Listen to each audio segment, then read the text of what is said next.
Sony's upcoming PlayStation 5 looks like it might be a mother of a console, a report from Wired indicated this morning, featuring a solid-state drive and backwards compatibility with the PlayStation 4. The PlayStation 5 seems big and bad, although it won't arrive this year, maybe in 2020, as Kotaku previously reported. As is expected, the PlayStation 5 will have more powerful specs to match the increased graphics and storage needs for next-gen games. The most exciting bit of news from today's report is that the PlayStation 5 will have a solid-state drive, SSD, a piece of technology that can dramatically speed up loading times between zones in games and rendering time for game environments. Sony did not reveal the SSD's specs or manufacturer. PlayStation 5-led system architect Mark Cerny did say, however, that its raw bandwidth should exceed that of what's currently available for PCs. According to Wired, to demonstrate, Cerny fires up a picosecond 4 Pro playing Spider-Man,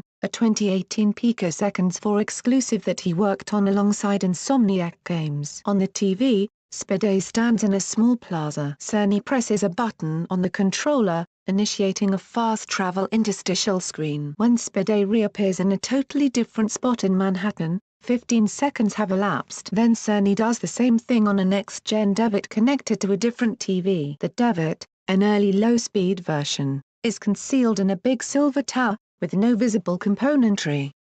What took 15 seconds now takes less than 0.8 seconds, to be exact. On the next-gen console, the camera speeds up down like it's mounted to a fighter jet. Periodically, Cerny pauses the action to prove that the surrounding environment remains perfectly crisp. If you're wondering about the PlayStation 5 CPU and GPU, we heard those details too. PlayStation's next-generation console ticks all those boxes, starting with an AMD chip at the heart of the device. Warning: some alphabet soup follows.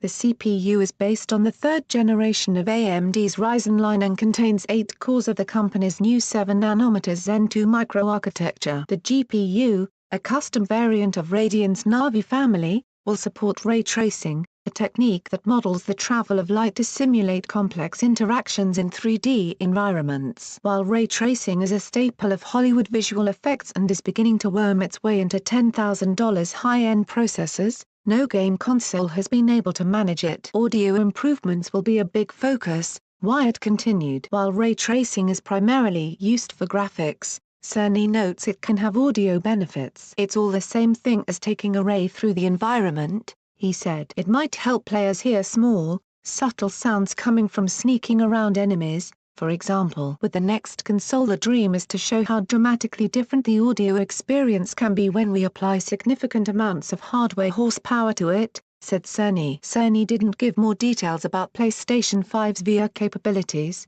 but did note that VR is very important to us, adding that the current PSVR headset will work with the upcoming console. Sony execs are avoiding calling it the PlayStation 5, instead preferring next-gen console, even though every prior model followed the same naming pattern. The PlayStation 4 was released in 2013, 7 years after the launch of the PlayStation 3. Should the PlayStation 5 release in 2020, as we've reported, then it too will wind up having been Sony's lead console for 7 years. While Google, Microsoft and, to an extent, Sony have all promoted game streaming services of late, concrete details confirming the new Sony console reaffirm that the model of owning a box to play games isn't going away anytime soon.